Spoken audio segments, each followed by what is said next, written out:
So hi everyone, this is Vikas Gupta and you watching our channel morning batch. बच्चों, आज हम लोग रिफ्रैक्शन ऑफ लाइट क्लास 10 का phenomenon पढ़ेंगे। ठीक है, अभी तक हम लोगों ने रिफ्लेक्शन पढ़ा, जिसमें क्या होता था कि जो लाइट रे रहती वो ट्रेवल करती थी only in a single medium. ठीक है, केवल एक सिंगल मीडियम में ट्रेवल करती थी। कभी हम लोगों ने दो मीडियम की बात नहीं की। तो रिफ्रैक्शन जो बच्चों फिनोमिनन होता है वो तब रोल में आता है जब लाइट रे ट्रेवल होती है एक पेयर ऑफ मीडियम में। ठीक है, मतलब वन मीडियम से आपका सेकंड मीडियम में। ठीक, तो ये हम लोग समझेंगे फिनोमिनन क्या है, इसका इंपॉर्टेंस क्या है डेली लाइफ में, इसके लॉज क्या हैं, न्यूमेरिकल क्या है। ठीक है, अच्छे से न्यूमेरिकल देखेंगे। तो जब हम दो मीडियम की बात करते हैं तो दो मीडियम बच्चों रिलेटिवली क्या रहेगा, एक रेयर रहेगा, एक डेंसर रहेगा। ठीक है, तो दो पॉसिबिलिटी हमारे पास आई। एक तो आपका जो लाइट रे है वो रेयर से डेंसर में जाए, और दूसरी पॉसिबिलिटी क्या है कि डेंसर से रेयर में जाए। ठीक है, तो दोनों फिनोमिनन को हम लोग समझते हैं। मान लीजिए कि ये दो केस है। ठीक है, और यहां पर मैंने इस पे एक नॉर्मल बना दिया। ठीक बच्चों, अब देखिए ये मान लीजिए कि क्या है, रेयर मीडियम है। रेयर मीडियम समझ रहे हो ना, जिसकी डेंसिटी कम हो, जैसे फॉर एग्जांपल एयर है, ये रिलेटिव टर्म है। और ये हो गया डेंसर। डेंसर सपोज कर लीजिए ग्लास हो गया, वाटर हो गया, चलिए मैं ग्लास ले लेता हूं। ठीक है, तो एक केस हम लोग समझते हैं।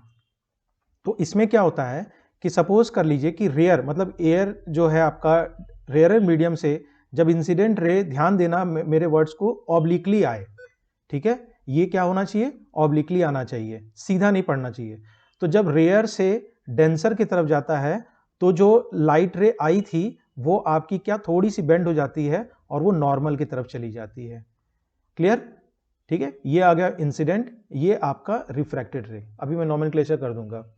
ठीक बच्चों, तो क्या हमने समझा, रेयरर से जब डेंसर की तरफ जाता है तो वो नॉर्मल की तरफ शिफ्ट हो जाता है, और ये जो नॉर्मल से बनाता है इंसिडेंस रे, इसको एंगल ऑफ इंसिडेंस कहते हैं, और इसको हम लोग एंगल ऑफ रिफ्रैक्शन कहते हैं। ठीक है, तो ये आपके एक पेयर ऑफ मीडियम की बात हो गई। अब मान लीजिए कि ये आपका डेंसर है। ठीक है, डेंसर है और ये रेयरर है। ठीक, तो अब देखिए कि इसमें जब आपकी इंसिडेंट रे ऐसे आई, डेंसर से रेयरर में जा रही है ना, तो ये आपका नॉर्मल से डाइवर्स हो जाएगा, मतलब अवे फ्रॉम द नॉर्मल हो जाएगा। ठीक है, फिर इसके बाद हम लोग इसके लॉज को डिफरेंट डिस्कस करेंगे। क्लियर? तो ये आपका हो गया फिनोमिनन, डेंसर से रेयरर होगा तो अवे फ्रॉम द नॉर्मल होगा। ठीक है, और यही जो रीजन है ये जस्टिफाई करता है बहुत सारे एग्जांपल जो डेली लाइफ में हमारे हैं। वो क्या है, जैसे कि मान लीजिए कि आप क्या देखते हो कि सिक्का है एक ग्लास चैम्बर में, तो वो क्या हुआ, उठा हुआ दिखता है, या कुछ अल्फाबेट्स आपको बड़े बड़े दिखते हैं पानी के पीछे। तो मान लीजिए हम लोग एक एग्जांपल समझते हैं एक डेली एक्टिविटी में, कि सपोज कर लीजिए कि ये आपका बीकर है। ठीक है, और ये आपका पानी से भरा हुआ है।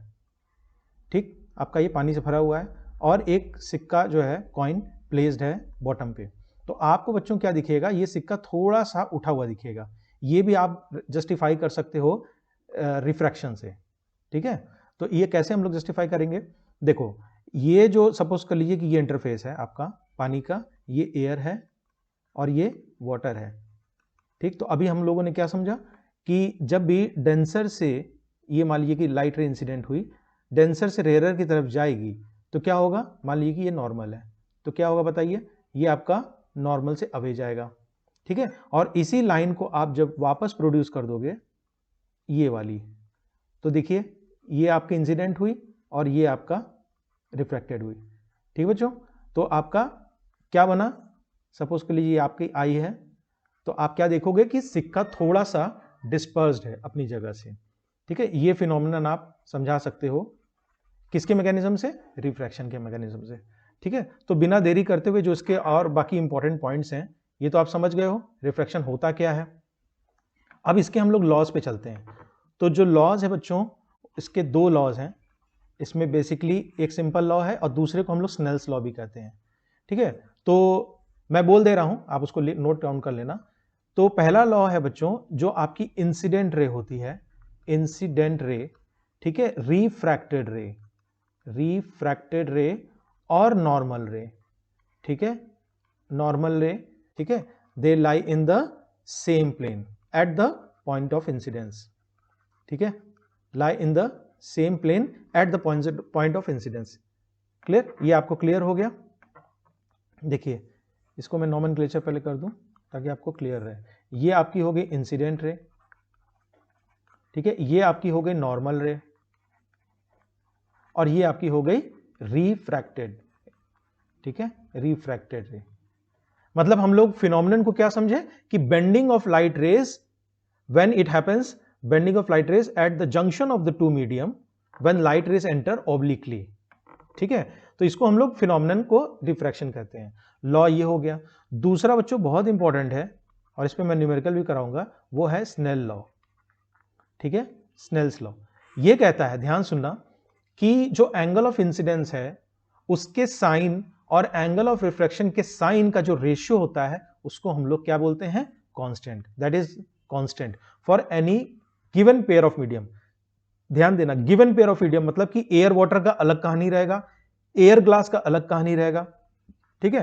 तो ये लॉ बोलता है जो sine of angle of incidence, देखिए साइन लगा हुआ है, अपॉन साइन जो ट्रिग्नोमेट्रिक रेशियो होता है, ये बच्चों कांस्टेंट होता है। अब कुछ बच्चे बोलते हैं कांस्टेंट होता है, बस को रट लेते हैं, ऐसा नहीं है।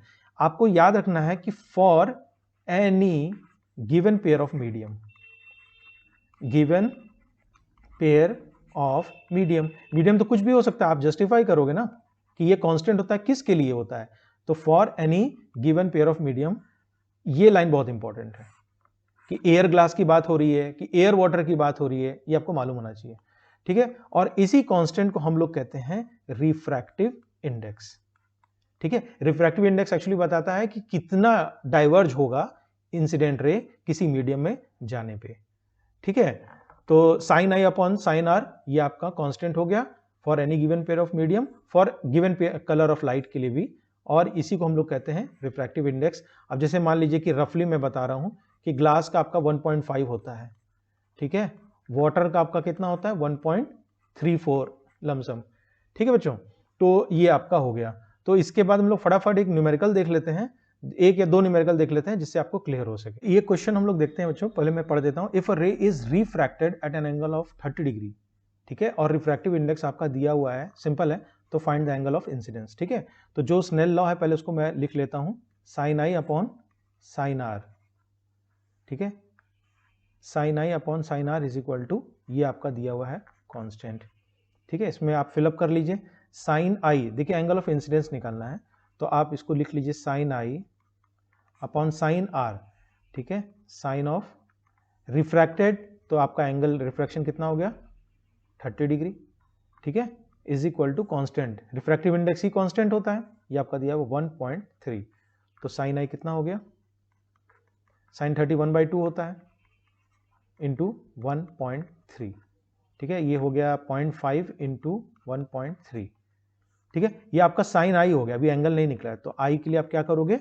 साइन इनवर्स, आप ऐसे भी लिख सकते हो साइन इनवर्स 0.5 इंटू 1.3, या आप साइन टेबल से भी बता सकते हो, ठीक है। साइन इनवर्स आपको लेना पड़ेगा, ध्यान देना, ये नहीं लिखना है।